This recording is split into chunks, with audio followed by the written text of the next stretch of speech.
Olá, pessoal. Vejo que já tem algumas pessoas entrando na nossa live de hoje. Falaremos sobre terceirização de serviços com o professor Marcos Alcântara. Vejo alguns professores, colegas entrando. Bom dia, sejam todos muito bem-vindos. O professor Marcos acaba de entrar, pediu solicitação, vamos aceitar aqui.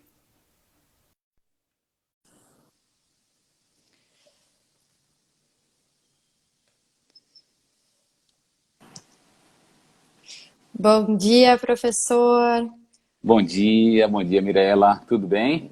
Tudo certinho. Muito Graças a Deus. obrigada por ter aceitado o nosso convite, estar aqui presente. Vejo que vários colegas já estão entrando aqui em nossa live.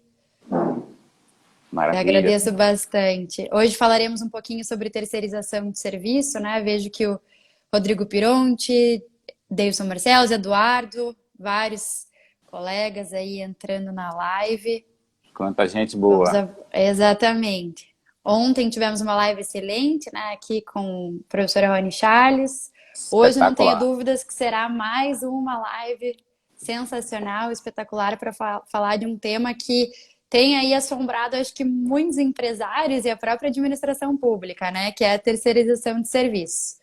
Sim. Antes de a gente começar, eu queria apresentar, né? Lógico que todos aqui já conhecem o professor, mas é muito importante falar um pouquinho do currículo. Então, o professor ele é bacharel em Ciências Contábeis, ele é servidor público federal, é secretário de Controle Interno, né, do TRT 20, Sergipe, é especialista em licitações e contratos, professor, palestrante renomado na área, aí, com um currículo que dispensa maiores comentários, né?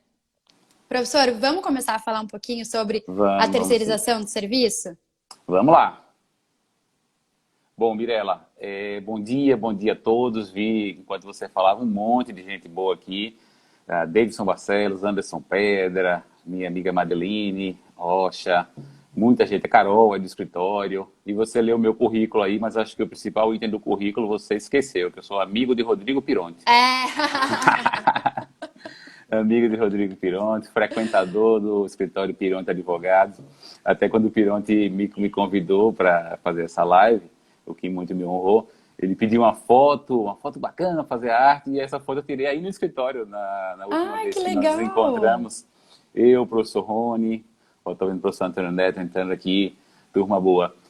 O Rodrigo já fez uma declaração de amor aqui, te amo também, galã. O Rodrigo é um amigo fantástico que o mundo das licitações me trouxe, assim como vários outros aqui. Veja a Gabi também aqui. Gabi que faz um trabalho bem bacana nas redes sociais, preciso me redimir com ela, no seu perfil fiscal de contrato, seu perfil compras públicas 4.0. E ontem eu cometi um gafe, atrapalhei o nome lá do perfil da Gabi. Flaviana, o material da Flaviana me foi muito útil e tem sido útil para vários servidores públicos. Então, o cenário das contratações de serviços terceirizados na administração pública, e por que não dizer, todo o cenário contratual, ele também entrou em uma pandemia agora. O que fazer com os contratos? Nós temos percebido, Mirella, uma dúvida, um certo pavor dos gestores públicos de responder o que fazer com os contratos. O que fazer com os diversos contratos? Eu participo da administração pública, sou servidor do TRT, aqui da 20ª região, trabalho numa área que não é uma área de execução direta, não participo da gestão, mas a nossa área não pode se furtar num momento tão importante como esse de trazer a nossa contribuição. É aquela função que a auditoria também tem de prestar a sua consultoria, de emitir o seu opinamento, de trazer a sua contribuição para resolver conflitos desse cenário. E o primeiro pensamento é, e agora, o que vamos fazer com os nossos contratos? No nosso caso, porque o nosso tribunal parou. A gente precisa entender que a pandemia e a situação de emergência de saúde pública implementada no mundo inteiro, refletida aqui no nosso país, trouxe reflexos para talvez todos os nossos contratos. Há contratos em que a administração vai precisar suspender a sua execução. Alguns contratos precisaram ser rescindidos, alguns contratos precisaram ser alterados. E tudo isso vai partir de um estudo aprofundado da administração. Eu tenho pregado que os gestores administrativos, a alta gestão, das administrações façam um inventário dos seus contratos e veja que curioso, algumas administrações descobriram agora que eles não têm uma relação. Se você chegar hoje em alguns órgãos da administração pública, implementar todos os seus contratos agora. Não existe esse relatório pronto, ele tem de onde buscar os dados. Então ele precisa primeiro fazer esse inventário. Quais são os meus contratos? Quais os reflexos de uma eventual suspensão de atendimento ao público ou de uma redução do nosso atendimento nos contratos administrativos. E aí tem contratos de diversas naturezas, desde contratos muito simples a contratos que se resolvem automaticamente, por exemplo, aqueles contratos sob demanda, contratos de fornecimento de passagens aéreas. Isso é sob demanda, contrato de fornecimento de combustível, mas há contratos até simples de fornecimentos que têm uma periodicidade já previamente estabelecida. A empresa tem a obrigação de entregar uma determinada quantidade de produtos todo mês. Será que os gestores tomaram o cuidado de, eventualmente, reduzir as quantidades ou até suspender o pedido nesse mês em que a administração está com as suas atividades paralisadas? Enfim, então vai depender de um estudo gigantesco da administração para que não traga prejuízo para a empresa, obviamente que todo mundo vai perder, mas que seja uma perda compartilhada, para que não traja um prejuízo grande para a administração pública e, em alguns casos, nos contratos de terceirização de serviços com dedicação exclusiva de mão de obra, que o pessoal até batizou contratos demo, eu não gosto muito da expressão, eu brinco muito dizendo que são os contratos demão, vamos colocar contrato de mão de obra, para que não haja um prejuízo insuportável para os trabalhadores, que talvez seja a parte mais frágil desse tripé, administração, empresa, empregadora e trabalhador. Então é sobre isso que a gente vai discorrer aqui, tentar trazer uma luz, tentar trazer uma orientação, mas já tento tranquilizar alguns gestores, colegas que nos assistem. Eu li muito material sobre isso, porque sou servidor público, preciso estar atualizado para ajudar a minha gestão, porque atuo também como professor e palestrante, porque sou amigo de vários gestores que, vez por outra, demandam perguntas para mim. E o que é que eu tenho mais visto, inclusive de especialistas? Dúvidas. E o cenário é esse. Tem uma frase que se usa muito hoje, quando se debate, às vezes, temas muito complexos, que as pessoas que sabem pouco têm muita certeza e aqueles que os intelectuais sabem muito estão cheios de dúvidas. Eu gosto muito quando os que sabem muito estão com dúvida, porque isso faz com que eles pesquisem, com que eles estudem e tentem uma solução mais interessante.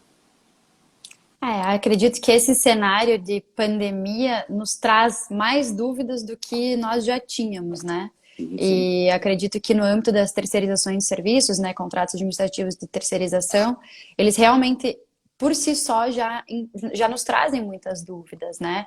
E eu gostaria de começar conversando um pouquinho sobre os impactos da pandemia, efetivamente, e que tipos de solução, né? Ontem, com o Rony, nós falamos que as soluções, elas devem ser analisadas caso a caso, mas que tipos de soluções nós podemos buscar para que esse ônus não seja, de certa forma, que ele não recaia muito mais sobre as empresas privadas do que a própria administração pública, porque aqui no escritório essa é a realidade que nós temos visto, né? Que as empresas privadas, elas estão arcando, na verdade, com um ônus muito maior do que a própria administração pública. Não sei se essa é a realidade de grande parte do país, eu imagino que sim, mas é isso que nós temos vivenciado. Então, eu gostaria de começar conversando um pouquinho sobre essa situação.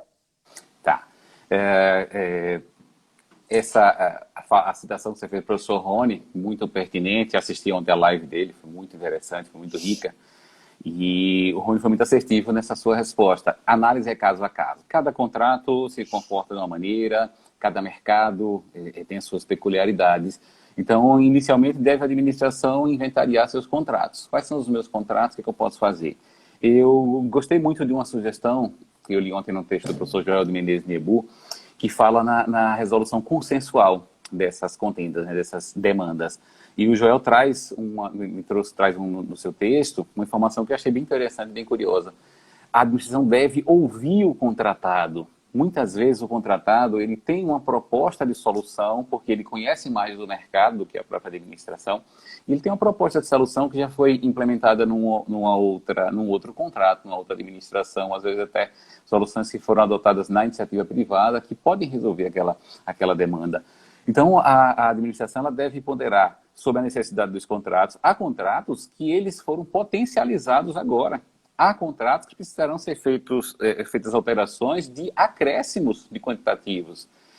Eu tenho um contrato no tribunal, atendimento ao usuário, helpdesk.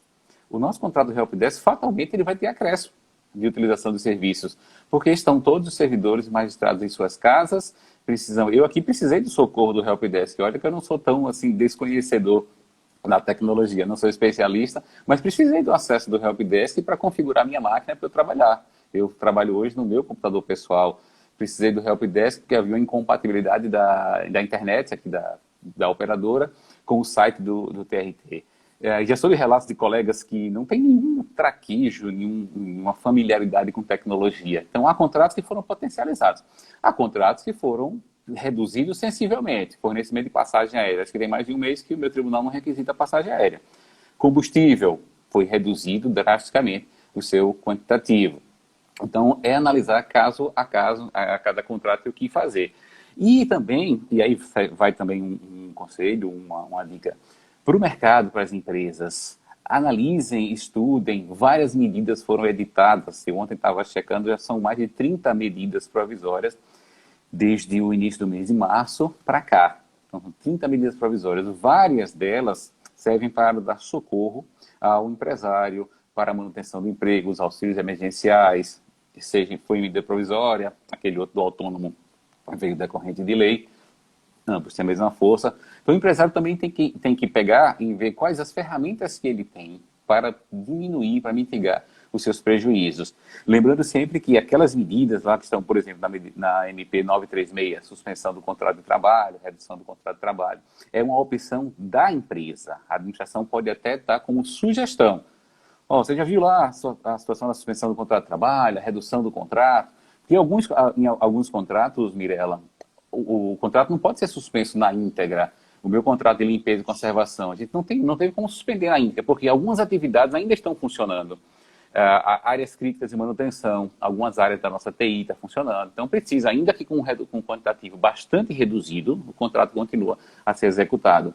Talvez a jornada de trabalho daquele empregado não necessite ser a jornada tradicional, de 8 horas diárias, talvez um pouco menos. Mas há algumas atividades, e aí vamos pensar também, e essa atividade pode retomar. A gente tem visto alguns estados, eu vi ontem, acho que Santa Catarina está retomando algumas atividades. O estado de São Paulo já projeta para o início de maio o retorno a algumas atividades. Aqui no meu estado, algumas atividades foram retomadas recentemente. Então, a administração precisa também estar atenta, porque os contratos precisarão voltar a ser executados. Não sei se do mesmo formato, não sei se no mesmo modelo. Tá? Então, é análise caso a caso e observando quais as ferramentas que dispomos para tratar da situação. Suspensão de contrato de trabalho, redução de contrato de trabalho, concessão de férias, adiantamento de férias coletivas, férias individuais, teletrabalho. Tem contratos que foram modificados. Eu citei até um aqui. Eu tenho citado muitos contratos aqui do tribunal porque eu estou em casa, né? Não tenho muito contato e ninguém está tendo contato. Então, eu vejo muitos dos meus contratos aqui, do município, do estado. A gente tem um contrato que é bem interessante, atende a uma diretriz de qualidade de vida do CNJ, e existe um programa próprio aqui no nosso tribunal, que é um contrato da ginástica laboral. Várias administrações têm, algumas, infelizmente, não conseguem ter. Isso é muito difícil na esfera municipal, mas eu vejo muitas entidades privadas, talvez até vocês tenham alguma prática nesse sentido aí no escritório de vocês. E como fazer ginástica laboral numa situação como essa, que os servidores estão praticando as suas atividades nas suas casas? Inicialmente, o pensamento foi, não, vamos suspender o contrato da ginástica laboral porque ele, nesse momento, não tem sido útil. E eu acho até que foi feliz a minha colaboração, porque consegui mudar o pensamento. O que eu pensei? Gente, talvez agora a ginástica laboral seja mais necessária do que no dia a dia. E aí eu tomei o meu exemplo. No meu setor lá no tribunal, o Rodrigo Piron já esteve lá, conhece a minha sala, ele brincou com a minha confortável sala normal de administração pública. Mas eu tenho uma mesa que foi comprada seguindo todos os requisitos de ergonomia, tem uma cadeira que também atende a ergonomia. Eu não tenho a mesma estrutura que na minha casa. Até tenho uma cadeira bacana, porque eu estava com um problema sério de coluna, mas a minha mesa não é a mesma mesa. Então, talvez alguns vícios de postura eu vá cometer em casa que não cometeria na administração. Então, será que o contrato da ginástica laboral não seria útil agora? E aí veio a ideia, por que não transformar esse contrato da ginástica laboral numa execução virtual? E aí a empresa está fazendo a gravação das aulas e estão sendo Uhum. replicadas para os servidores e magistrados do TRT, e acho que foi bastante assertivo essa mudança de cenário. Então, veja, uma alteração na forma de prestação do serviço. Não houve alteração de custos, a empresa não reclamou nenhum reequilíbrio, falou que para ela conseguiria fazer, o tribunal também concordou, e a gente fez a adaptação do cenário. Então, essa foi uma adaptação de um contrato sem mexer no seu valor. Fizemos alteração com cuidado, não cobramos uma formalização imediata, até por força das dificuldades operacionais de processar, mas isso será feito oportunamente. E veja como é importante, né, nós aqui tratarmos sobre esse assunto, porque numa situação exatamente igual, em que um dos nossos clientes presta esse serviço de ginástica laboral, o contrato foi suspenso, justamente porque não houve esse tato da administração pública, tampouco da empresa, de mostrar que há possibilidades, né, essa possibilidade do consenso, de buscar, né, até eu vi que o Davidson Barcelos aqui comentou, deixa eu voltar aqui, ele falou assim: as contratadas terão de sentar com vários órgãos sobre o mesmo objeto. Os órgãos tratarão de vários objetos com várias contratadas. É muito importante buscar e considerar a experiência das empresas. Então, aqui é Perfeito. importante que tanto a administração pública como as empresas privadas, elas busquem se adequar a esse novo cenário, né? Esse cenário que é justamente o virtual. Né? Então, e daqui em diante, eu imagino que a maioria das contratações públicas e, notadamente, as terceirizações de serviço, elas vão ter uma modificação, né? A gente teve uma quebra de paradigma agora Sim. e teve que aprender a atuar de outras formas, e isso vai impactar também nos contratos administrativos, né? Então é importante que tanto a empresa privada quanto a administração pública efetivamente saibam se adequar a essa nova realidade, a buscar a inovar mesmo na forma de prestar o seu serviço e para que não seja suspenso, né? E para que os colaboradores da empresa não sejam afetados, porque no final das contas, os mais afetados, como você mesmo informou no começo, são os colaboradores, são os trabalhadores dessas empresas, né? Que vão, principalmente com uma suspensão do contrato, por mais que o prazo contratual ele se prorrogue lá na frente, o momento é agora, né? Sim. Sim, perfeito. E não é demérito algum para o gestor público entrar em contato com a empresa e perguntar: "Ô, amigo, o que tem acontecido no seu mercado e em outras administrações?" Às vezes o gestor ele fica com esse receio. Ontem, numa live com meu amigo George Ávila, que deve estar me assistindo aqui também, deve estar nos assistindo, a gente tratou dessa situação. Às vezes há um receio da administração em receber o fornecedor para contratar. Nesse caso é um contratado, é alguém que já tem um vínculo com a administração. E quando tenho falado desses vínculos, eu tenho sempre citado meu amigo Rodrigo Pirontes, numa fala que ele tem, que é brilhante, que a gente precisa mais de relacionamento do que de contrato. Contrato, o Rodrigo fala, foi feito para dar errado, porque a gente tem cláusulas resolutivas, cláusulas prevendo rescisão do contrato, cláusulas sancionatórias, e nesse momento a gente precisa entender que o nosso contratado é alguém com quem temos um relacionamento. Então tem que chamar para conversar, obviamente, num ambiente virtual como esse que a gente está aqui, faz uma live, usa diversas ferramentas. Veja que curioso, a área de tecnologia estava muito preparada para um cenário como esse. E quem tem nos socorrido. Olha, meu amigo Rony Charles entrando aí, professor Paulo Alves.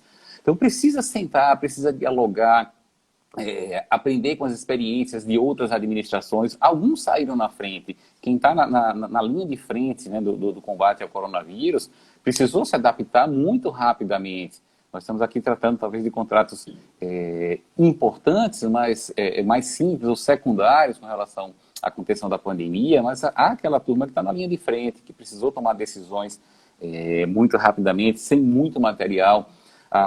No dia 20 de março saiu o MP 926, alterando a Lei 13.979, tem um mês já. Se eu for emitir hoje uma opinião, um parecer, um conselho para alguém na lei, talvez a minha opinião seja diferente daquela que eu dei lá no dia 20, no dia 21, porque era tudo muito novo.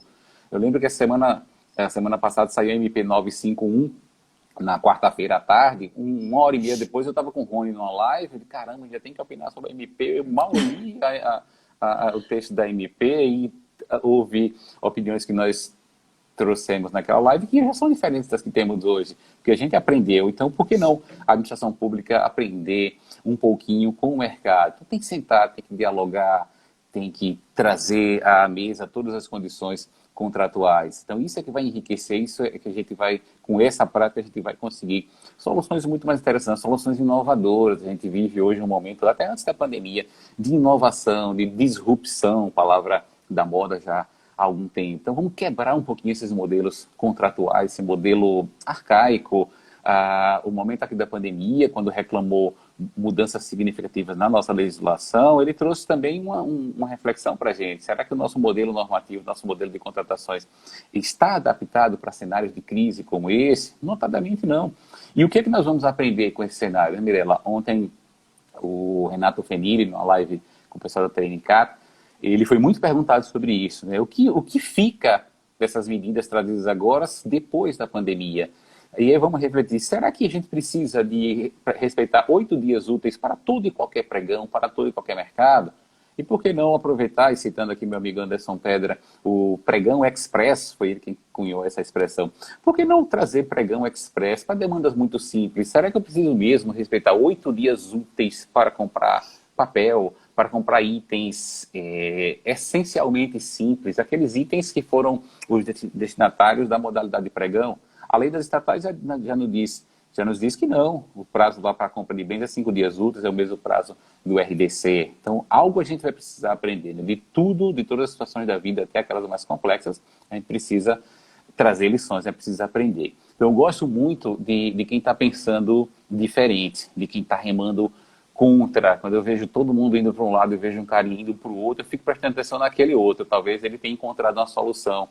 Então, a gente tem um trocadilho que se faz muito com relação a um modelo contratual que quebrou, que trouxe disrupção no mercado centenário, que é o Uber. Né? A gente sempre ouviu, você deve ter ouvido isso quando pequeno lá na sua casa, né? Não pega carona com estranhos, não aceita bala de estranhos. É bem o que mais faz hoje, a gente entra no carro do estranho e ainda aceita a balinha que ele nos oferece. Então, isso é uma quebra de um modelo, a quebra de um paradigma antigo. Vamos trazer isso para a administração pública, vamos trazer isso para os nossos contratos. Eu entendo que aqui, como nós comentávamos ontem, né, é muito desse problema justamente da existência de um contrato e não de um relacionamento, de não reconhecer o privado como parceiro, né, mas sim como um inimigo, muitas vezes, né, e talvez isso demore um pouco mais para essa alteração de cultura, né, dessa busca Sim. pela inovação e dessas disrupções no âmbito dos contratos administrativos. Né? E como solucionar esse impasse, né? Como vai acontecer daqui para frente? Será que isso vai nos trazer efetivamente uma lição para que a gente consiga mudar? E como diminuir, de certa forma, esse ônus que tem impactado, né, as empresas privadas? Pois é, a gente torce que sim, eu creio que sim, Mirella, vai acontecer, a gente vai aprender muito.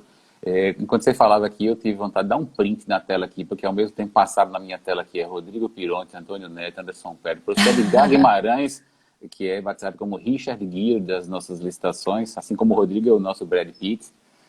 Muita gente boa, Anderson Pedra. Vai acontecer sim, Mirella, se a gente observar o que tem sido produzido de material pelos nossos doutrinadores, até alguns colegas dos servidores públicos, do Tribunal de Contas da União, está todo mundo no mesmo sentido, numa mesma linha, propondo negociação, propondo soluções consensuais e, obviamente, isso encontra amparo na nossa legislação. Não tenho visto manifestações, salvo raras exceções, manifestações de desabono à legislação, manifestações que venham para assustar servidores públicos. A gente tem tentado afastar um pouco aquele que foi batizado como direito administrativo do medo. Então, eu creio que sim, que num cenário muito mais frutífero para as contratações públicas no futuro, o professor Rony Charles nos brindou com um artigo fantástico recentemente do e-marketplace nas contratações públicas em parceria com o professor Marcos Nóbrega. Então, acho que a gente precisa aproveitar esse momento para trazer inovação, para contestar situações. Ontem eu conversava com o Rony sobre modelos de registro de preços. Por que o registro de preços tem que ser nesse modelo que está fechado num decreto? Será que não tem um outro modelo? Porque a lei nos diz que as compras devem ser processadas por registro de preços. E aí eu brinquei com o Rony, mas o que é registro de preços? Quem foi que definiu o que é registro de preços? Foi um decreto? Se for um decreto, a gente pode definir de uma outra forma num outro ente. Um estado pode fazer diferente, como Minas Gerais trouxe o registro de preços permanente. Enfim, então a gente precisa repensar. Se debateu muito essa semana os contratos compartilhados. Por que não compartilhar contrato? Será que eu posso fazer isso só por registro de preços? É óbvio que não. A gente pode fazer também por licitações tradicionais, demandas que são comuns a várias administrações. E isso tem impacto nas contratações de serviços, que tem sofrido, obviamente, no bom sentido, profundas modificações, contratos de facilities, de reunião de várias demandas no mesmo contrato, quarteirizações. Então, isso é inovação que já foi trazida e agora, então, em cenário de pandemia, a gente está percebendo a necessidade de termos mais contratos dessa natureza. Eu vi aqui que tivemos uma pergunta, né, aqui da Flânia. O que fazer com os servidores terceirizados depois das férias coletivas de 30 dias? Nossa Senhora. Acredito que aqui a gente poderia interpretar aqui o que fazer com os contratos, né? Quais seriam os Isso. impactos nos contratos? Gabi fez um comentário aqui, né? A mania de copiar e colar o modelo da União. Gabi, você não sabe quanto eu tenho sofrido aqui. Esse sofrimento também é compartilhado por minha amiga Tatiana Camarão. Ela atua muito com os municípios de Minas Gerais. De você incutir na mente dos gestores se eles podem sim regulamentar, que podem regulamentar diferente. Quando o governo federal começou a falar no ano passado, no início do ano passado, que estava debatendo uma nova norma de pregão eletrônico, eu provoquei estados e municípios. E vocês estão fazendo o quê? Por que vocês também não começam a trabalhar uma nova norma de pregão eletrônico? Por que tem que esperar o federal? Cadê a norma de vocês de registro de preços? E aí o pessoal, o vácuo normativo, a ausência de normatização é tão flagrante em algumas situações que a ANP trouxe agora a possibilidade de se utilizar a regulamentação federal do registro de preços naqueles entes que não tenham regulamento. Isso assim, caramba, chegou a esse nível, chegou a esse ponto. A pergunta da colega aí, o que fazer com os servidores, vou responder inicialmente literalmente. O que fazer com os servidores terceirizados, tá? Empregados terceirizados depois das férias coletivas? A minha resposta bem objetiva seria protegê-los, de alguma maneira. Tá? Então, o que fazer com os nossos contratos? Há várias medidas provisórias tratando de medidas protetivas. Essa das férias, seja férias individuais, férias coletivas, estão lá na MP 927, depois foi alterado pela 928, uma alteração bem pontual. Mas a MP 927 traz férias coletivas, férias individuais, antecipação de feriados, que é um paliativo, é muito brando, embora esse ano seja um ano de muitos feriados, mas não tem tanto feriado assim que justifique. E será que a antecipação de feriado, Mirella, vai servir em todo o modelo de contrato? Imagina, você aplica antecipação de feriado para contratos, para empregados de contratos terceirizados num tribunal. Mas o tribunal não vai funcionar naquele feriado que você já antecipou. Então, tirei o seu Natal, antecipei, mas no Natal você vai trabalhar. Não vai funcionar. Então, não funciona, não tem receita de bolo, não tem solução universal. Há paliativos. Banco de horas é também um paliativo. Outras medidas provisórias foram trazidas. A MP 936 trouxe a possibilidade da suspensão do contrato de trabalho, ou a redução, né, parcial em 25%, 50% ou 70%, com a correspondente suspensão também parcial do pagamento do salário, e essa parte que foi reduzida vai ficar a cargo da União. O benefício trazido, há diversas variáveis a serem observadas na NP, tem limite, até quem ganha até 3 salários mínimos tem um tratamento, quem ganha acima de 2 vezes o teto da Previdência tem outro tratamento, quem está no intervalo vai ter um terceiro tratamento. Então, a situação é conversar. Alguns contratos vão precisar ser suspensos, mas existe a possibilidade, isso a gente adotou aqui no tribunal, a gente não suspendeu o contrato, mas a gente reduziu sensivelmente o número de pessoas que estão trabalhando nesses contratos de limpeza e conservação. O nosso modelo de facilities são vários contratos reunidos num só. Mas a gente manteve o pagamento do contrato, com a supressão daqueles itens de planilha que não estão sendo incorridos. O mais, por assim dizer, o mais fácil de observar, o vale transporte. Ora, se o empregado não está indo trabalhar, suspende o vale transporte. Mas talvez o mais fácil, mas não é tão simples assim operacionalizar. Eu li muito ontem a professora Flaviana, ela tem um artigo, ela tem 2 materiais produzidos, um especificamente da MP 936 e um outro que é brilhante, o professor Rony Charles, uma cartilha fantástica, onde eles respondem mais de 20 perguntas. E a gente vê que não é tão simples assim, porque há empregados, Miriam, que estão em regime de revezamento.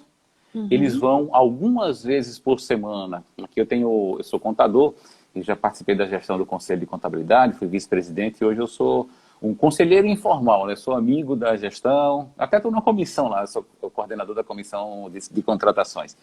E procurei saber como é que está lá. O contrato é muito pequeno, são 2 terceirizados, mas um deles está indo 2 ou 3 vezes por semana, não tem uma periodicidade fixa. Então aí a gente pergunta quanto de vale-transporte vai ser fornecido para ele. E um detalhe, o vale-transporte é fornecido antecipadamente. Então eu preciso fazer uma carga no cartão de transporte dele. Então isso vai ter que ser ajustado e muitos ajustes serão feitos posteriormente. A gente teve agora a redução das alíquotas do sistema S. Precisa fazer alteração contratual imediatamente? Aqui no tribunal a gente não fez. Não, vamos continuar pagando e depois faz o ajuste. Mas essa é uma solução que serve no meu contrato. Meu contrato começou agora em fevereiro e é um contrato de 12 meses, primeiro período, vai até fevereiro do ano que vem. Então eu tenho um tempo demasiadamente longo para resolver essa demanda. Mas se você tem um contrato que vence agora em maio, talvez já tenha que fazer os ajustes nesse momento, porque se o contrato acabar, pode ser que fique difícil ajustar isso ao final. Então, respondendo objetivamente a pergunta da colega, o que fazer com os empregados? Protegê-los e como proteger? Tentar trazer uma proteção para o contrato, dentro daquilo que a legislação já nos trouxe, sempre consensual, e aí a gente precisa sopesar os 2 aspectos do contrato, as 2 vertentes, os 2 versos do contrato, na verdade, dessa situação, o aspecto econômico e o aspecto social. Tem que achar um meio termo. Pensar só no aspecto econômico vai punir o aspecto social. Pensar também exclusivamente no social, eu posso ter um prejuízo de ordem econômica. Então, a ideia é encontrar esse equilíbrio. Mais ou menos, a gente não vai entrar nesse tema, mais ou menos o que o país tem enfrentado. E aí, protege a economia, protege as pessoas, eu sou da linha da proteção das pessoas, obviamente tem que se preocupar com a economia, mas enfim, isso é um tema muito polêmico para a gente trazer para a nossa live aqui. Mas é parecido, dá para tomar como analogia. Eu tenho que me preocupar com o aspecto econômico do contrato, até por conta de não onerar demasiadamente a administração. Alguém já me disse, mas no caso de vocês, o seu tribunal já tem essa previsão no orçamento, então pode continuar pagando a empresa naturalmente. Mas será que a gente vai ter esse recurso disponível todo ano? Já se fala em contingenciamento de despesas e é óbvio que a União vai processar dessa maneira. Eu não estou tendo os mesmos gastos com energia, não estou tendo os mesmos gastos com consumo de água, telefonia. Então, muitos dos nossos insumos têm sido reduzidos. E certamente haverá um contingenciamento. Então, a gente precisa se preocupar, sim. Então, vou citar aqui de novo a professora Flaviana, ela participava de uma live no domingo, e a Flaviana fez uma analogia bem interessante no início da planilha de composição de cursos com o surf. E ela falava que a planilha era a quilha da prancha, que direcionava, que dava direção. Então, eu devo sentar com o meu contratado. Quando falo sentar, gente, vamos sentar de maneira virtual, tá? Cada um no seu ambiente. Então, eu reúno com o meu contratado, eu olho a minha planilha e vejo o que desses itens não estão sendo corridos.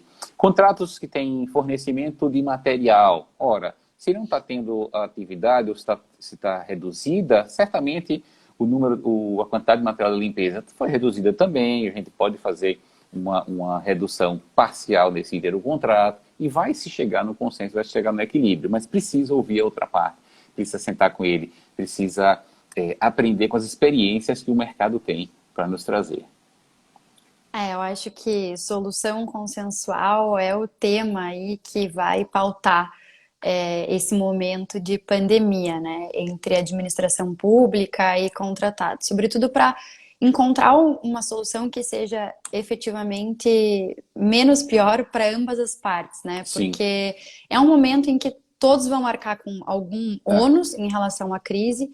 E acredito que, de fato, o tema solução consensual é o que deve pautar aí a busca desse relacionamento, né? Mais relacionamento Perfeito. e menos contrato, E como diz menos o Pironte. contrato. Perfeito, perfeito. E uma questão aqui que acho que seria importante nós tratarmos em relação à terceirização dos serviços é que contratos originados antes da pandemia e contratos originados em função da pandemia, eles devem ter um tratamento diferenciado, correto? Sim, sim, veja. A preocupação primeira, até por força da edição da medida 926, foi com as situações para enfrentamento da pandemia. Mas quase que paralelamente, acho que 1 ou 2 dias depois, a gente começou a perceber a necessidade de desviar o nosso olhar para os contratos que estavam em execução. A diferença básica que tem neles, a lei 13.979, numa das letras do seu artigo 4º, acho que é do artigo 4º H, ele fala sobre a duração desses contratos, ele estabeleceu um marco temporal de 6 meses, e acho que muito acertadamente ele não fechou naquele prazo, permitiu a prorrogação. Porque assim, sabe-se lá o que vai acontecer, sabe-se lá por quanto tempo eu vou precisar. Há projeções até assustadoras, que até 2024 a gente vai ter algum reflexo ainda dessa pandemia, que a gente vai precisar fazer isolamento, ainda que seja alternado, até 2021, 2022. Ninguém tem sido assertivo, a gente acompanhou o presidente do Comitê Olímpico Internacional, um pouco reticente em alterar a data da Olimpíada, depois ele alterou, e hoje já se fala que não se sabe se a Olimpíada ocorrerá naquela data que foi projetada para 2021. Então, os contratos originados agora, com fundamento na Lei 13.979, eles podem ter uma duração de até 6 meses, permitindo-se as prorrogações. Há uma possibilidade, inclusive, de alteração, de acréscimos na margem de 50%, isso também está na lei, o que difere das situações da legislação tradicional. Há uma pergunta que foi muito feita a vários professores, foi me feita também. Eu posso trazer aquela alteração de 50% para um contrato que já está em vigor, que foi celebrado antes, mas que atende à pandemia? Eu fico doido que a gente acha a solução de pode sim, faça, mas com muita prudência, né? A lei ela fechou só para os contratos celebrados na Lei 13.979. Mas a gente também precisa trazer a informação de que há precedentes no âmbito da nossa jurisprudência de alterações contratuais que superaram o limite estabelecido da lei, aqueles 25% ou 50% para reformas de edifício e equipamento. Isso tem uma decisão que é paradigma do TCU, que é a decisão 215, e ela é de 99, mas ela é sempre citada, é sempre lembrada quando situações dessa natureza acontecem. A decisão traz alguns condicionantes, mas e se o contrato, que é alvo da administração, preencher aqueles condicionantes, ele pode sim avançar. Então o tratamento vai ser diferente sim, porque foram celebrados com fundamentos diferentes. Os contratos agora, fruto da Lei 13.979, eles precisam ter um nexo de causalidade com o enfrentamento da pandemia. Não precisa ser um contrato de itens de saúde. Inicialmente se pensava, só posso comprar aqui máscara, álcool em gel, respirador. Não, depende. Sendo compra e serviço, até de engenharia, tranquilo. Eu tenho visto aqui no meu estado, está sendo erguido aqui em Aracaju um hospital de campanha e foi contratado pela Lei 13.979, porque o modelo é diferente. Eu fico na dúvida se é uma obra ou um serviço de engenharia, talvez conceitualmente seja uma obra, mas é uma obra de um caráter mais simplificado e até por isso traz essa dúvida, se ele é uma obra, se é um serviço de engenharia. Porque o hospital de campanha é aquele hospital feito rapidamente, com uma estrutura precária, uma estrutura que ela é erguida para suportar um determinado intervalo de tempo. Teve até uma polêmica aqui na sociedade, porque a empresa vencedora foi uma empresa de eventos, de shows, que monta estrutura para show. Mas o hospital de campanha, em muito se assemelha. São estruturas metálicas, tubulares, com lona, com madeira. Não é um hospital feito de alvenaria. Então, é uma concepção diferente. E o modelo, você não paga para ele construir o hospital, você aluga a estrutura daquela empresa. Então a empresa montou lá o hospital como se fosse um palco de um grande show, um palco de um Rock in Rio, por exemplo, de um Fest Verão, que é o festival que a gente tem aqui. Monta-se aquela estrutura e o contrato foi de 6 meses, atendido a lei, com possibilidade de rescisão antecipada. A gente torce que isso aconteça, né, que a situação se acabe tão rapidamente, mas também com possibilidade de prorrogação. Então, o valor é um valor pago pela utilização da estrutura daquela empresa por mês. Então, os contratos serão totalmente diferenciados. Os contratos da 8666 seguirão as suas regras, mas a gente chama a atenção mais uma vez que há possibilidade de alteração superando os percentuais que a lei limita. Mas é excepcional. Na verdade, só corrigir, não é excepcional, é excepcionalíssimo.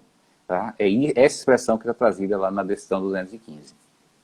Aqui até a professora Gabriela Pércio, né, ela comentou, se o objeto do contrato anterior puder ser enquadrado como necessário enfrentamento da pandemia, penso ser possível usar os 50%.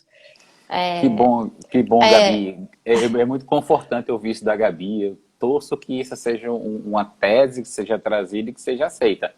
Mas aí eu preciso também falar para o meu gestor, que quando às vezes a gente traz essas soluções inovadoras, e eu concordo com a Gabi, acho que a situação reclama que a gente traga os 50% para cá. Quem sabe, né, numa próxima medida provisória já não vem essa possibilidade. Mas o gestor, por vezes, vai dizer, mas depois que o Tribunal de Contas apontar a irregularidade, você não vai estar aqui. Eu já ouvi muito assim, mas você não é o ordenador de despesa, não é o seu CPF que vai lá para o Tribunal de Contas. Perfeito. Então, na dúvida, estou com receio de fazer isso, eu não tenho ainda um norte, um fundamento para trazer, uma manifestação jurisprudencial, você não vai ter agora. Tenta a decisão 215, vamos ver se enquadra. E acho que encaixa. São 6 condicionantes, mas elas são muito próximas umas das outras. Geralmente, atendendo uma, você já atende umas 3 ou 4. Eu acho que aqui também deve se pautar pela questão do consenso, né? Nada impositivo, buscando consenso entre as partes, né? Então, acho que esse também deve ser um dos fundamentos, né? Sim, e a própria decisão 215, uma das suas condições é não trazer para o contratado um ônus insuportável. Então, ele precisa consentir. Essa é uma alteração que é uma alteração diferenciada, é uma alteração consensual. Essas alterações de acréscimo quantitativo são alterações unilaterais, mas nesse caso a decisão 215 ele fala que deve haver consenso entre as partes, não pode trazer um ônus insuportável, não precisa ser a melhor solução. Ora, porque se rescindir o contrato e listar novamente for melhor, a gente não há que se falar em alteração contratual. Mas se a melhor alternativa for a alteração, vamos alterar, vamos usar 215. Mas, Gabi, fico feliz, viu, de você ter opinado dessa maneira. E agora, para a gente já ir chegando ao final, aqui já temos... Passa rápido, né? Passa muito rápido, né? E Mal aqui começou. com os comentários do pessoal vai passando muito rápido. Para a gente pensar o que a gente vai aprender com isso e como esses contratos de terceirização eles vão se manter daqui em diante. Será que nós teremos muito mais trabalho remoto, teletrabalho, até em relação a uma possível redução de custos, né, de transporte, de deslocamento? O que será, né? O que acontecerá com esses contratos de terceirização num cenário pós-Covid-19?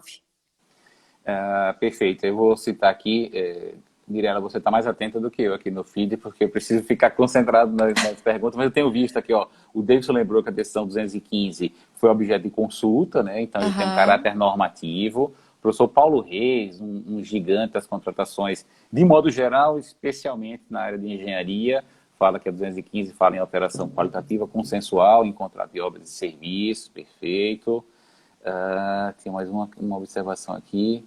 A Gabi falou lá no início que nós estamos no momento estamos num grande laboratório.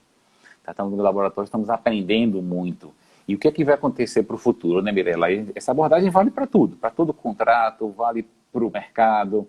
Eu tenho visto empresas se reinventando. Eu vejo aqui na minha cidade restaurantes que tradicionalmente eles eram atrativo para as pessoas. Então, eu consumia naquele restaurante, não necessariamente e apenas porque a comida era uma boa comida, uma comida bem feita, bem temperada, mas o ambiente era agradável. Tem um restaurante aqui que fica na beira do rio, a gente fica contemplando aquela paisagem e saboreando as delícias. Esse restaurante precisou se reinventar. Ele não tinha delivery, ele agora tem. Ele está no iFood, então está muita gente se reinventando. Eu tenho visto vários profissionais já oferecendo seus cursos à distância, usando essas diversas plataformas. Eu vi na semana passada e fiquei muito satisfeito em ter participado na sexta-feira do webinar de auditoria do CNJ. Tivemos um público de 991 pessoas, já posso arredondar para 1.000, né? 9,9, 10. 1.000 pessoas participando e vejo o reflexo. No dia, foi na sexta, no mesmo dia, à tarde, um servidor já havia proposto que o CNJ fizesse mais seminários daquela natureza, mais fóruns, porque conseguia fazer com que todos participassem. A gente tem um fórum anual de auditoria no judiciário e, obviamente, os tribunais não podem mandar toda a sua equipe de auditores. Então, nesse formato, todos podem participar. Talvez fazer um misto, fazer um evento presencial, com também a transmissão pela internet. E diversos outros mercados. Vocês aí estão no escritório, eu conheço a estrutura de vocês, fantástica a estrutura. Talvez daqui a 1 ou 2 meses estejamos conversando com você, com a Carol, com o Rodrigo, e algumas surpresas vão ser reveladas para você. Olha, Sabe aquele advogado que a gente olhava, poxa, ele não produzia tanto, caramba, ele está produzindo tanto agora no ambiente virtual?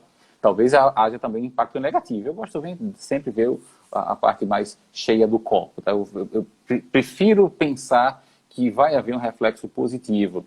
Eu já ouvi uma abordagem uma certa feita, foi uma história imaginada de um advogado que estava lá no sábado à noite, não queria sair para a balada e resolveu trabalhar num processo e ele peticionou e enviou a demanda lá via PJE, porque funciona 24 horas por dia, 7 dias por semana. Daí chegou lá na caixa lá da vara do trabalho, uma vara na justiça comum. O juiz estava com insônia naquele dia, abriu o computador às 2 da manhã e viu que havia uma mensagem na caixa de processo. E olhou aquele processo, já que ele estava sem sono mesmo, estava com insônia, e começou a analisar o processo e já conseguiu sentenciar naquele momento. O advogado acorda no outro dia quando vê, caramba, a decisão já está pronta. E isso vai acontecer. Os cenários estão mudando, a gente precisa repensar esse modelo de trabalho e a pandemia talvez vá servir para isso também. Será que as nossas relações até de trabalho, sei que isso é uma área muito sensível, talvez alguns colegas meus que mais ligados ao sistema sindical não gostem muito da fala, mas é provocativo, não estou dando sugestão, mas é para provocar, é para pensar como é que eu vou controlar a jornada numa situação como essa. Eu estou em teletrabalho, eu estou respeitando o meu horário de trabalho. Então, o Rodrigo, quando me convidou para essa live, eu disse, poxa, Rodrigo, 11 da manhã eu posso, se for na terça-feira, que é feriado. Porque amanhã eu estou trabalhando, ontem eu estava trabalhando. Não estou marcando compromisso no meu horário de trabalho. Mas, na prática, ontem à noite, por volta de 11 da noite, eu estava dando uma repassada na resolução 308, nas resoluções 308 e 309 do CNJ, que muda completamente o funcionamento das auditorias. Eu preciso desenvolver o meu estatuto de auditoria, meu código de ética, reformular o plano de auditoria. Então, na prática, as atividades serão processadas fora dos horários. A gente precisa rediscutir isso, como isso vai ser feito em relação ao respeito ao cumprimento da jornada. Porque o servidor, o empregado, e trazendo para todo mundo, está livre, está na sua casa, não há aquele controle, não há o controle para colocar o dedo lá na máquina, para registrar o horário que saiu, o horário que entrou.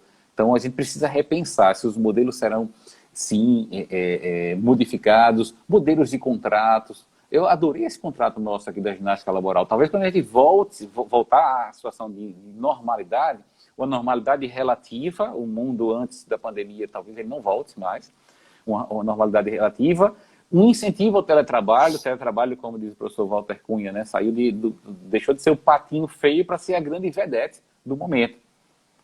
Então, por que não depois a gente estender um contrato como esse de ginástica, ou outro também para o ambiente remoto? Então, a gente vai repensar, assim, muitas das nossas atividades vão ser modificadas, o impacto é gigantesco, e a gente só, quando fala em impacto, pensa só no aspecto econômico, na receita das pessoas, na receita das empresas. Isso teve, obviamente, não falei de futebol ainda hoje, né? Está no finzinho aqui, no futebol nacional, né? A gente teve notícias do clube de futebol, jogadores dizendo que esse ano não receberam ainda nada de salário. Hoje, o clube que surfa na onda, como vou até pegar o meu copinho aqui para gente.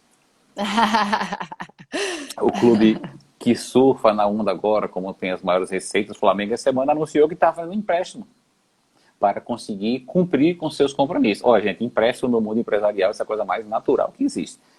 A Adidas fez um empréstimo bilionário para conseguir honrar seus compromissos. Até a Adidas está devendo ao Flamengo, o Flamengo está devendo a um clube de futebol que comprou um jogador, enfim.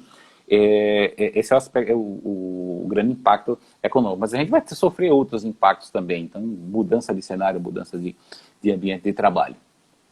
E aqui eu estava vendo, o pessoal começou a abrir uma discussão aqui em relação às transgressões a esses contratos, né, que já estão ocorrendo, corrupção, fraudes, até fraude nos contratos é o tema de amanhã, então acho que a gente poderia fechar aqui hoje com uma análise tua acerca desse tema, para que amanhã a gente já possa iniciar o tema tratando sobre as possíveis, então, transgressões aí desses contratos de terceirização em razão, né, de algumas facilidades até que a própria lei dá, e o mal, como diz a Gabriela Pércio aqui, o mal existe, como ela falou, infelizmente o mal existe mesmo em tempos tristes como esse. Então, falar um pouquinho sobre isso.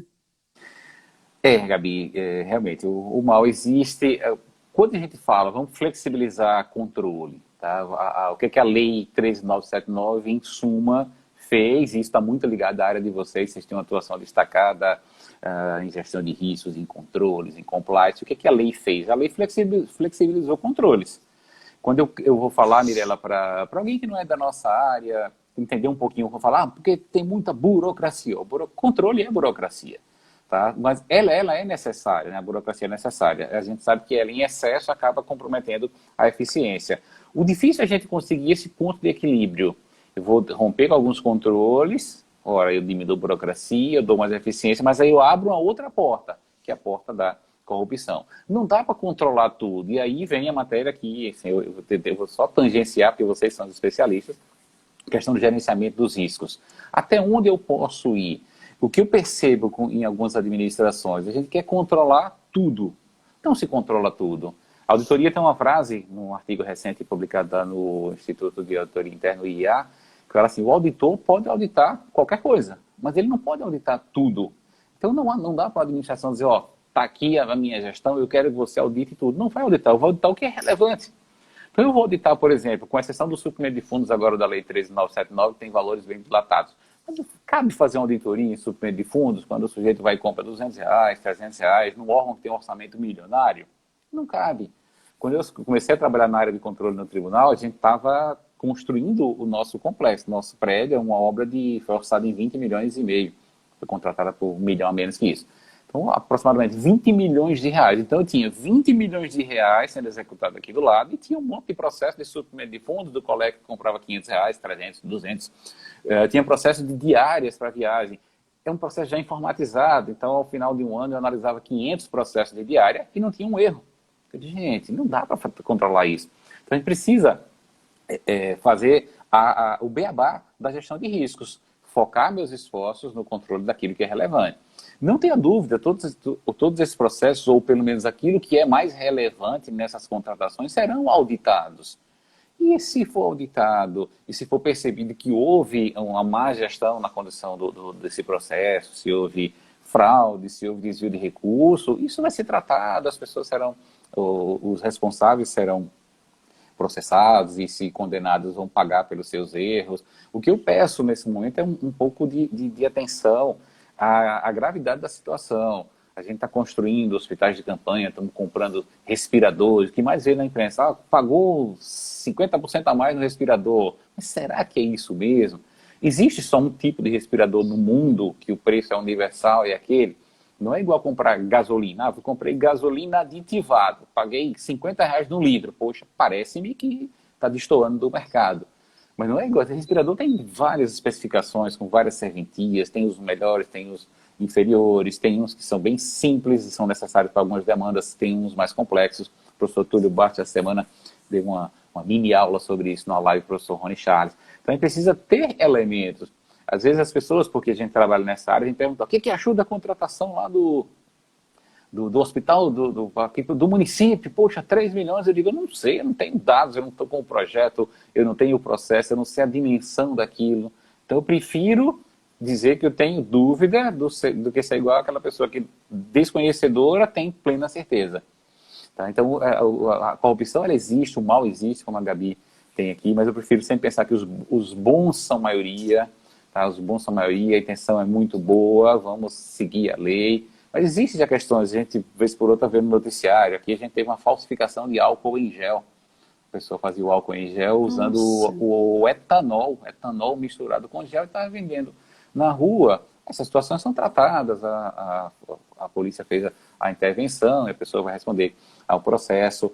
Houve má utilização da lei, a lei foi utilizada, a 13.979, para demandas que não tem nada a ver com coronavírus, e aí é interessante que haja o controle social, né? A população hoje tem um acesso mais facilitado a essas informações e bombardeia em rede social, muitos gestores voltaram atrás dos seus contratos, mas eu tenho visto aí, para concluir aqui, Mirela, eu devolver a palavra, falta um pouquinho também para os gestores de exercitar a transparência. Tá? O extrato de contrato é algo que eu tenho, pessoalmente, muito claro, é feito só para cumprir tabela, só para cumprir legislação, porque aquela informação ali traz muito pouco. Eu colocar no diário oficial, numa página da internet, que eu contratei um hospital de campanha e paguei 3 milhões de reais, não está dizendo nada para aquele que não é especialista. E é aquele que recebe a informação. Então, por que não? Vamos lá, vamos pensar aqui em quebrar um pouquinho com esse modelo. Por que a gente fazia o extrato de contrato tão simplório? Porque publicava no jornal, que a gente pagava pelo tamanho da notícia. A Lei 13.979 não impôs publicação em jornal. Eu vou publicar na internet. Gente, tanto faz você publicar na página o contrato na íntegra, quanto publicar o extrato, o preço é o mesmo. Então, coloca todas as informações, coloca lá o termo de referência que subsidiou a sua contratação, coloca os elementos da disputa, seja uma licitação, seja uma dispensa de licitação, coloca o contrato na íntegra, coloca o referencial de preços, e aí você mata qualquer tipo de questionamento.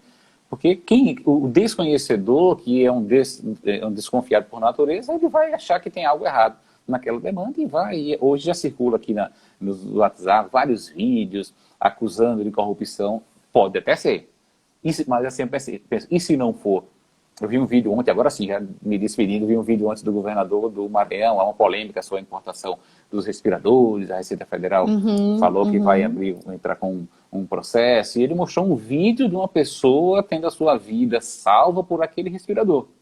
E ele falou, enquanto estão falando, vão processar isso e aquilo outro, tem gente já sendo salva por conta disso. Então, vamos refletir antes de realizar essa crítica, e aí fica a informação para o gestor. Gente, vamos abusar da transparência. É de graça e é bom.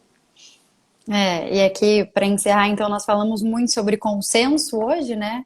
E aqui o Pironti escreveu motivação, realidade e diálogo. Esse é o norte.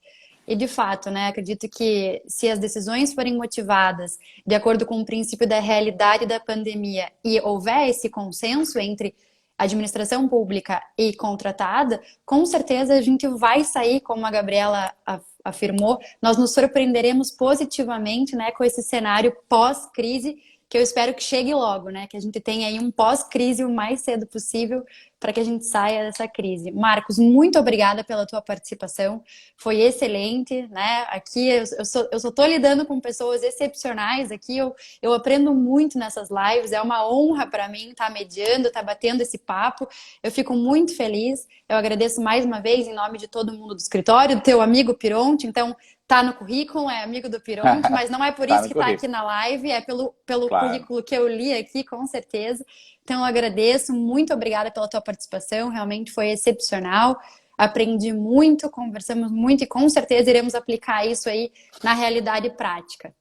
Bom, Mirela, eu que agradeço. A semana de lives, eu fiquei surpreso quando o Pironti criou lá um grupo e me convidou de caramba, só gigante.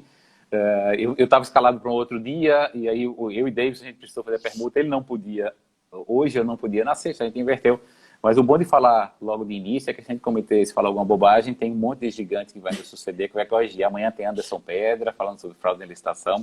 Eu vou saudar aqui minha amiga, colega servidora pública, Lívia, diretora-geral do TRT do Mato Grosso, que me trouxe o princípio da camaradagem, Lívia.